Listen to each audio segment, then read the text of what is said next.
ঝিকরগাছায় বিএনপির জনসভায় অনিন্দ ইসলাম অমিত। ভোটের ফল না জানা পর্যন্ত কেন্দ্র ছাড়বেন না এজেন্টরা। এস এম হাফিজুর রহমান হাফিজের তথ্যচিত্রে বিস্তারিত ডেস্ক রিপোর্টে। যশোরের ঝিকরগাছা বাসস্ট্যান্ডে অনুষ্ঠিত বিএনপির নির্বাচনী জনসভায় ভোট কেন্দ্রে দায়িত্ব পালন, ভোটার উপস্থিতি এবং প্রশাসনের নিরপেক্ষ ভূমিকা নিয়ে গুরুত্বপূর্ণ দিক নির্দেশনা দেওয়া হয়। জনসভায় প্রধান অতিথি হিসেবে বক্তব্য রাখেন বিএনপি কেন্দ্রীয় নির্বাহী কমিটির খুলনা বিভাগীয় ভারপ্রাপ্ত সাংগঠনিক সম্পাদক অনিন্দ ইসলাম অমিত। তিনি বলেন, ভোটের দিন ফজরের নামাজ আদায় করে সকাল ৬টায় ভোট কেন্দ্রে উপস্থিত হতে হবে। ভোট প্রদান শেষে নাস্তা করা যাবে। যারা ভোট কেন্দ্রে পুলিং এজেন্টের দায়িত্বে থাকবেন, প্রয়োজনে তারা সারা দিন রোজা রেখে দায়িত্ব পালন করবেন এবং ভোটের ফলাফল জানা পর্যন্ত কেন্দ্র ত্যাগ করবেন না। তিনি প্রশাসনের প্রতি আহ্বান জানিয়ে বলেন, যশোরের ৬টি আসনে যেন কোনো ধরনের ষড়যন্ত্র না হয় এবং ভোটাররা শান্তিপূর্ণভাবে ভোটাধিকার প্রয়োগ করতে পারেন, সেই ব্যবস্থা নিশ্চিত করতে হবে। অন্যথায় জনগণ তা মেনে নেবে না বলেও তিনি উল্লেখ করেন। জনসভার সভাপতিত্ব করেন ঝিকরগাছা উপজেলা বিএনপি সভাপতি ও যশোর ২ আসনের ধানের শীষ মনোনয়ন প্রার্থী সাবেরা নাজমুল মুন্নি।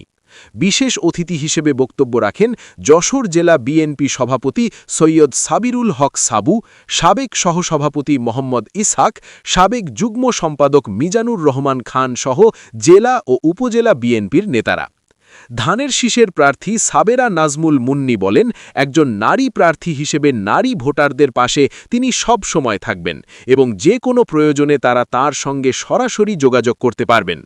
নির্বাচিত হলে তিনি জনগণের পাশে আজীবন থাকার অঙ্গীকার করেন।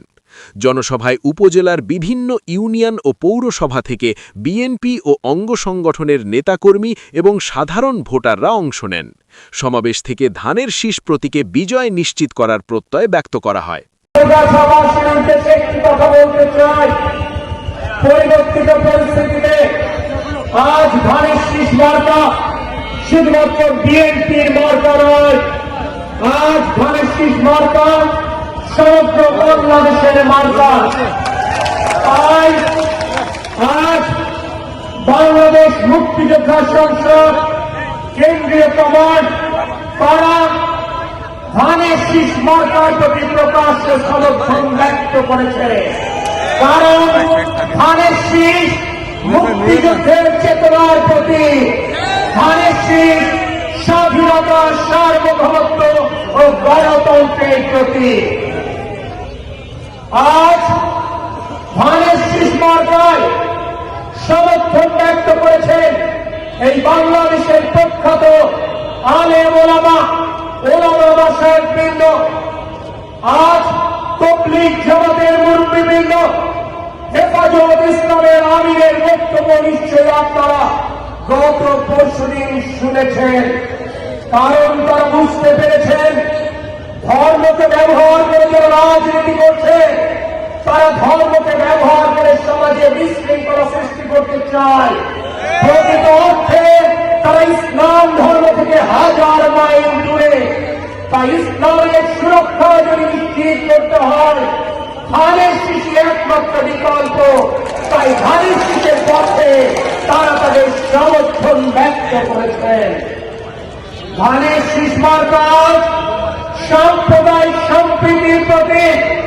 আর তাই বাংলাদেশ পূজা উদযাপন পরিষদ ও হিন্দু বৌদ্ধ খ্রিস্টান কল্যাণ ফ্রন্ট প্রকাশ্যে যশোর সহ সারা বাংলাদেশে ধানের শীষ প্রতীকের পক্ষে তাদের সমর্থন ব্যক্ত করেছে।